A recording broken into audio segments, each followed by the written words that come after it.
It's been confirmed that after days of fierce fighting, Syrian government forces backed by Russian airstrikes have retaken the ancient city of Palmyra. It had been under ISIL control now since last May. In addition to its cultural value, Palmyra is strategically important as it opens the way now to the ISIL-held eastern part of Syria. As we can now show, these are the latest pictures we got through at the RT News Centre from that ancient city. Looking pretty quiet at the moment, certainly completely abandoned. There is sporadic fighting going on around it. Shots can be heard, it's been reported, and at times we're seeing smoke rising from the buildings in the town close by there.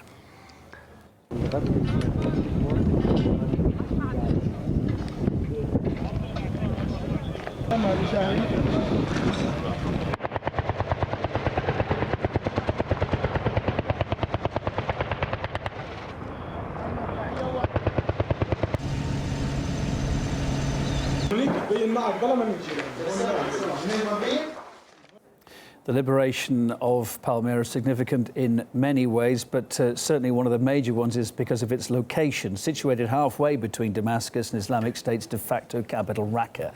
It's therefore going to provide now the Syrian army a platform for future offensives. More pictures. These are of ancient landmarks to the city's southwest. Many of them, of course, were destroyed by ISIL over the past 10 months.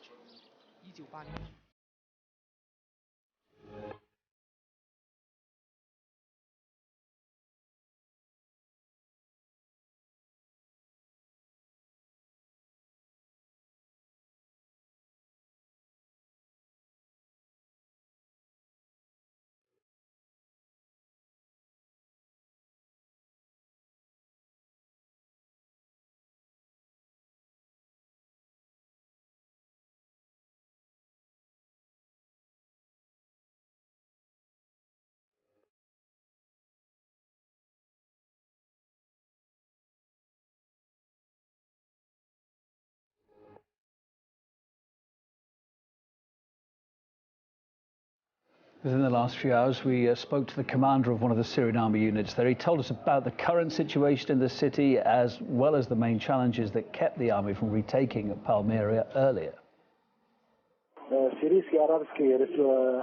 Our army has now managed to retake Palmyra. The main operation took place in the last 3 days. We managed to surround the city, but the roads leading to it were laid with mines by terrorists. This was one of the main difficulties during the operation. The Syrian army has now cleared Palmyra from ISIL terrorists. We would like to thank President Putin, who's helped our army against all the countries that support Islamic State. So to get to where they have, Syrian government forces used various heavy weapons and tanks to remove ISIL from strategic positions in the region.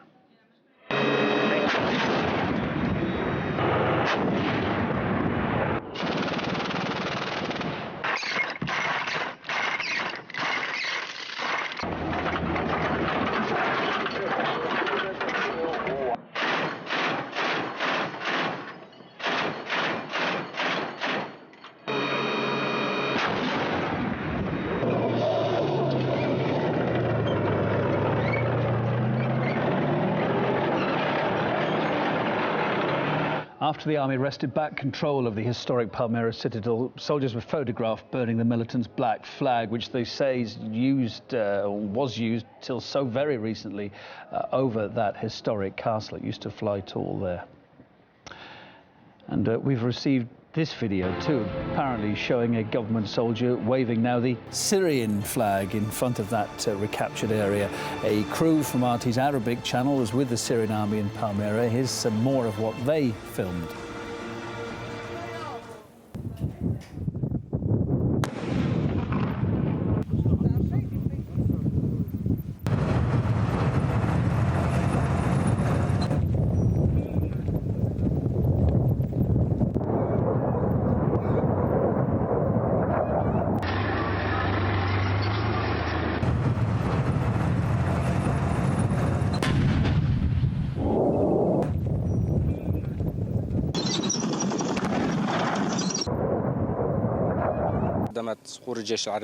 Backed by air support, the soldiers of the Syrian army advanced towards a strategic hill and captured it. This facilitated the seizure of the ancient castle of Palmyra. We were covered by helicopters and anti-tank support, which destroyed several armoured fighting vehicles. Bombers were also involved. We spotted a column of terrorists who were sent in as support and destroyed them. We announced our impending victory in Palmyra a few days ago in an operation which involved a number of stages. Each of the stages involved fighting in a specific area. These attempts were not fruitless. It was calm military work. The enemy engineered traps in order to prevent the offensive by our troops. Today we demined these engineered systems. So many aspects to what's happened here today. The politics aside, can't be underestimated how important Palmyra was culturally. Known as the Venice of the Sands, it's a UNESCO heritage site, but Islamic State fighters had reduced a number of cultural landmarks there, so famous, some of them, to dust. This arch of triumph, described as the jewel in the collection, was blown up by the militants. A video later surfaced showing what was left of it.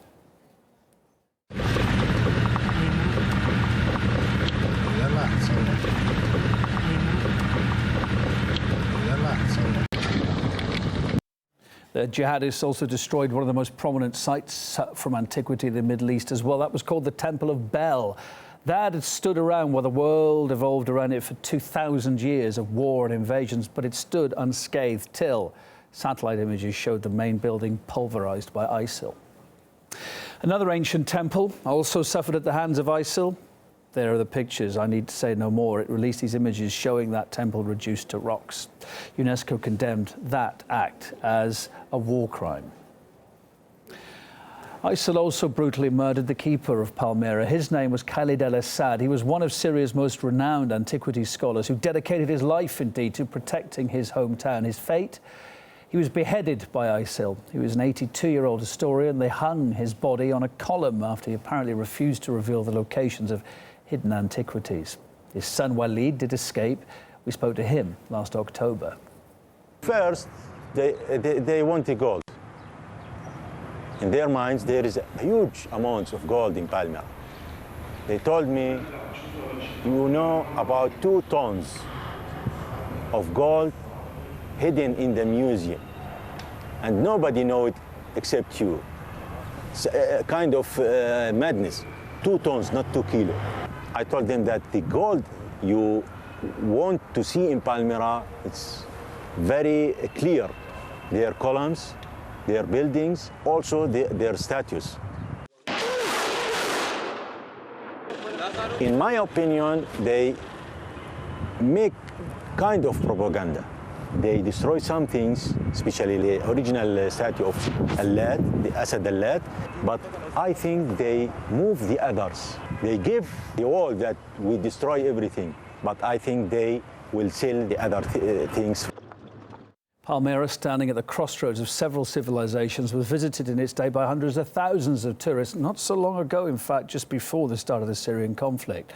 It'll take some time now to determine the scale of destruction that's been left behind.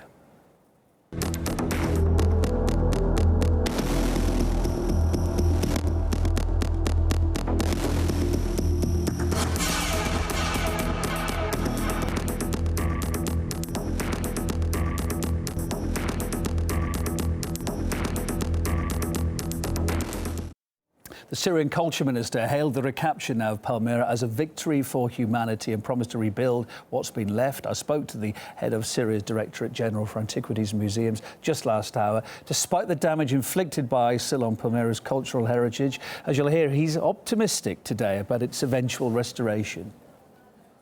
Now we are preparing to go in the post-liberation, how we can do about rehabilitation of the city of Palmyra. The situation, the landscape in Palmyra is good. It's not destroyed. It is a very great hope in our heart to continue our work, to control the cultural heritage in Palmyra. I need to go with my staff tomorrow, after tomorrow, to Palmyra to do the damage assessment. How many percent of the destruction on the stones in this site for the 2 temples? Through this assessment, we will prepare our vision to rebuild the 2 temples Bale and Ba'al Shamin. Of course, we will share all the information with UNESCO because Palmyra, it's not just for the Syrian people, it's for the humanity. We will share all the scientific vision with UNESCO, with our colleague in the international community. The former US ambassador to Russia has given his reaction to the liberation of Palmyra overnight in Russian. Michael McFaul responded to a tweet by the Russian embassy in the US, writing "Spasiba," meaning thank you in Russian. Let's get some more thoughts. Masoud Shajareh is chair of the Islamic Human Rights Commission. He's joining us now live on the line. Sir, your thoughts, thanks for being with us this Sunday. Your thoughts on this Syrian army victory in Palmyra overnight? Well, it's a fantastic victory. It really sort of shows that the effectiveness of the coalition, who is now coming together to fight the ISIS. And I think we shouldn't just think about the saving the activity, which is very important, but the fact that lives of ordinary people in the region have been saved. While this so-called state committing atrocities, chopping people's heads off, and the misery to hundreds and thousands of people in the region. Now we could say that there is an end to one chapter of that. There is a lot more needs to be done, but now we could see very clearly the effective way of this coalition. So you're speaking of the coalition there. I just want to pin that down a bit. Who are you talking about when you say the coalition? Who has been most effective here in helping the Syrian army get to where it is to beat back ISIL like this, as you see it? Well, for a long time, the West were incompetent of doing anything, and they claimed that they were bombing using sort of sophisticated weapons, which no effect. But since the Russians and the Syrians and indeed the Hezbollah and others in the region dealing with this issue, we see success after success. And I think it shows to the international community that there has to be a coalition, a local coalition, an effective coalition, which has been extremely successful. And we hope that sooner or later we will see the end of so-called Islamic State in the region altogether. What next for the Syrian army? It's difficult to gauge, I guess, but I suppose they will continue to try and push east, yeah?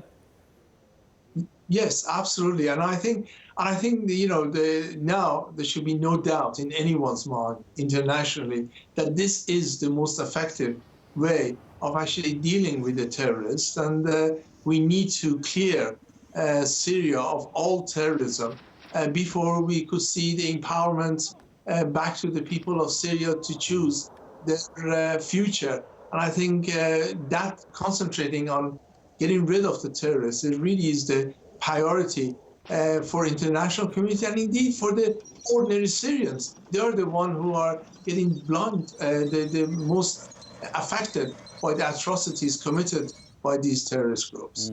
This battle has been hard fought over the last couple of days, particularly over the last 24 hours for the Syrian army. And we've been covering what's been happening extensively over the build-up to it, and particularly over the last 3 days. Interesting to see the US State Department looking pretty uncertain whether or not they thought this would be a good thing that ISIS was felled in Palmyra just a couple of days ago. We've yet to hear the latest official comment, because of course it's night there in America. But this is what was said just a day or two ago at the prospect of ISIS being beaten back here. Let's listen. We, of course, our priority, and I said this yesterday, is defeating and destroying Daesh. That remains our priority. And yet, we also recognize that replacing Daesh's barbaric rule with Assad's tyranny is not a great trade-off or a great solution. Well, he couldn't be more muted if he tried, really, could he? No, I think it's really there's a lot of politicking taking place by U.S. and its allies, and really that has been one of the main problems in Syria.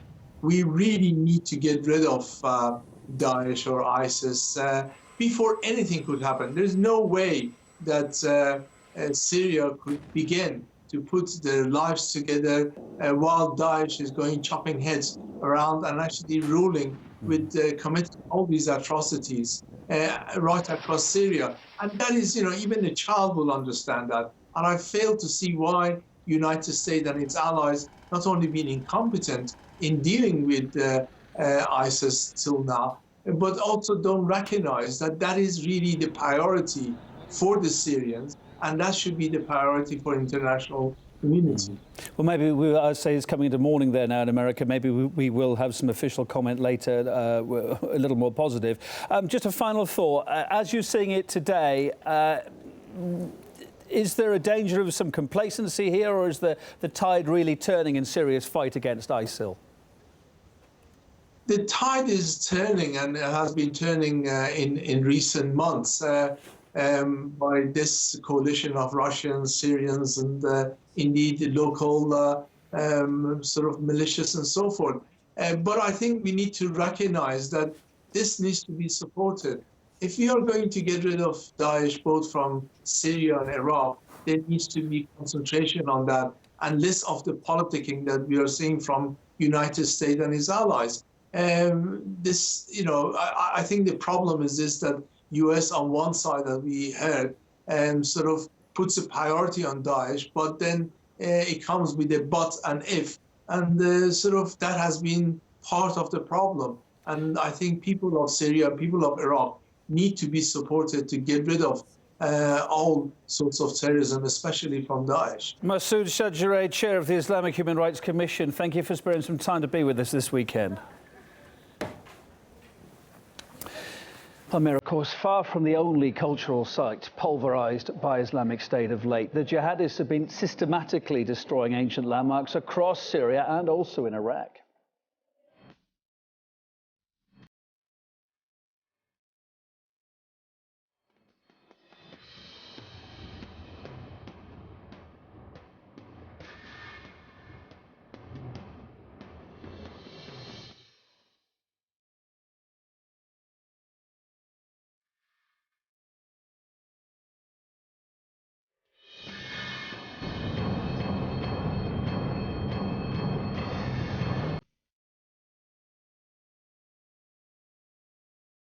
This is what I call cultural cleansing. Cultural cleansing, in my view, is you persecute people on the basis of their ethnicity or religion. You destroy their monuments, you destroy their temples, you deprive them of their intangible heritage, you attack their identities. They stop being humane.